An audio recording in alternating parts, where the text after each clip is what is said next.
The USS Doris Miller, CVN-81, carries a name tied to one of the most consequential moments in U.S. naval history, honoring the actions of Doris Miller during the attack on Pearl Harbor. It represents a legacy forged under pressure and an effort to carry that legacy into a very different kind of naval battlefield. But the real question is simple. Is this the right approach? With a price tag well above $12 billion, some critics argue the issue isn't just how powerful this carrier is, it's whether building something this large, this visible, and this expensive still makes sense when potential adversaries are investing in far cheaper ways to target it. To understand that, you have to look at how this ship came to be. The Doris Miller is part of the Gerald R. Ford class, the most advanced class of aircraft carriers ever designed by the United States Navy. It marks a major step forward from the older Nimitz-class aircraft carrier, which has been the backbone of U.S. naval aviation since the 1970s. According to the U.S. Navy and Naval Sea Systems Command, the Ford class was built to address key limitations in the Nimitz design, especially sortie generation, crew efficiency, and long-term operating costs. But this ship isn't just about technology, it's also about legacy. The name Doris Miller honors an enlisted sailor who became a national hero at Pearl Harbor.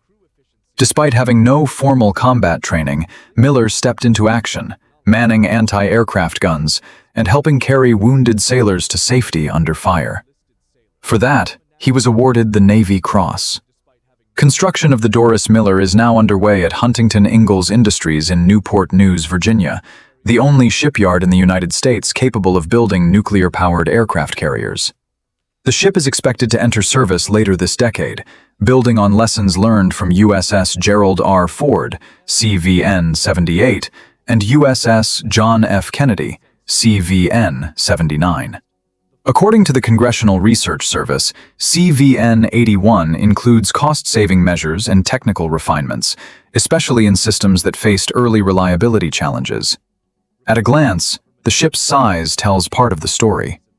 Like other Ford-class carriers, it's expected to displace around 100,000 tons, stretch over 330 meters in length, and operate a flight deck built for a high-tempo air operations.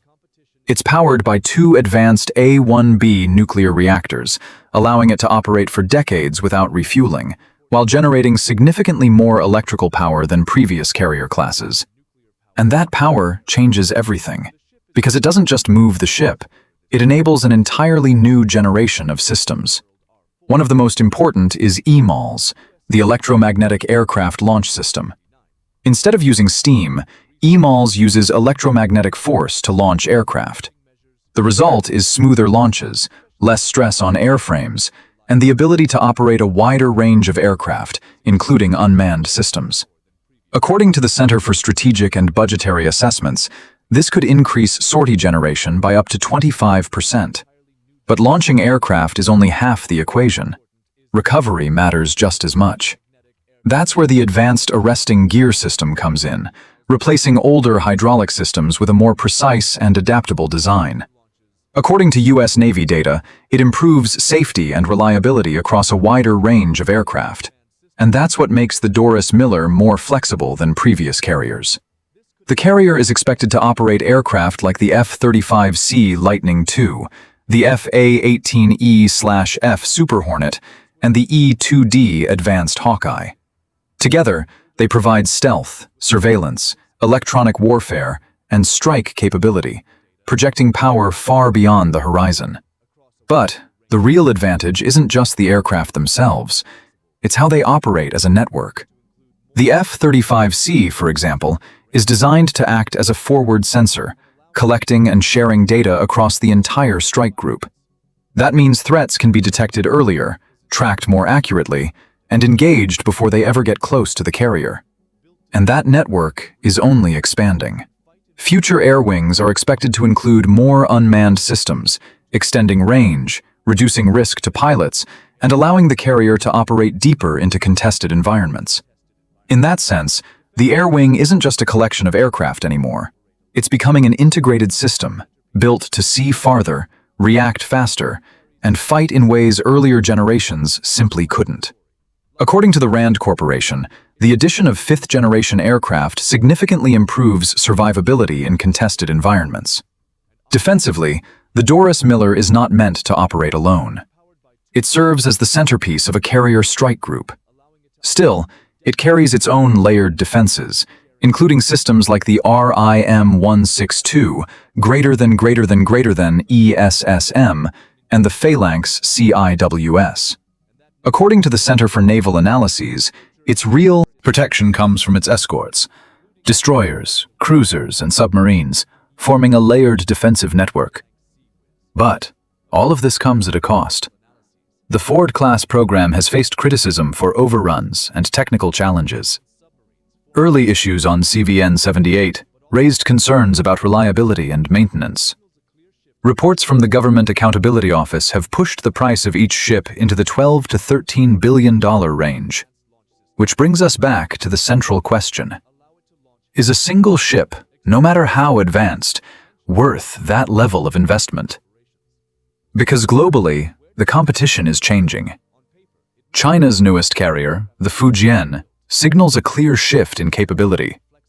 For the first time, China is moving beyond modified designs and into a carrier built from the ground up with advanced launch systems. Its electromagnetic catapults allow it to launch heavier aircraft, expand its air wing, and potentially close the gap with U.S. carrier operations. The United Kingdom's Queen Elizabeth-class aircraft carrier takes a different approach. Instead of catapults, it uses a ski jump design. Built around the F-35B, that choice limits the range of aircraft it can operate. But it also simplifies the ship and reduces cost. France offers yet another perspective. The Charles de Gaulle remains the only nuclear-powered carrier outside the United States, giving it endurance advantages that most navies simply don't have. But it's also smaller, with a more limited air wing. That's why France is already planning ahead. Its next-generation carrier, the Pang, is expected to be larger, more capable, and built for the same kind of high-end operations seen in U.S. carriers. Even so, the United States still holds a major advantage. No other navy matches its scale, its nuclear fleet, or its global reach. According to the International Institute for Strategic Studies, that combination still gives the U.S. a clear edge. But the battlefield is changing. Anti-ship ballistic missiles, hypersonic weapons, and advanced surveillance systems are reshaping naval warfare.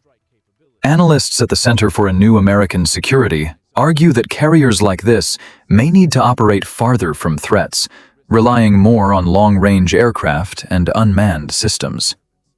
So, where does that leave the Doris Miller? On paper, it may be the most advanced aircraft carrier ever built, more capable, more efficient, more flexible. But its true strength won't come down to size or technology alone. It will come down to how it's used. Because in modern naval warfare, dominance isn't about having the biggest platform. It's about whether that platform can survive, adapt, and still project power in a rapidly changing environment. And that's the test the Doris Miller has yet to face. Thank you for watching. See you in the next episode.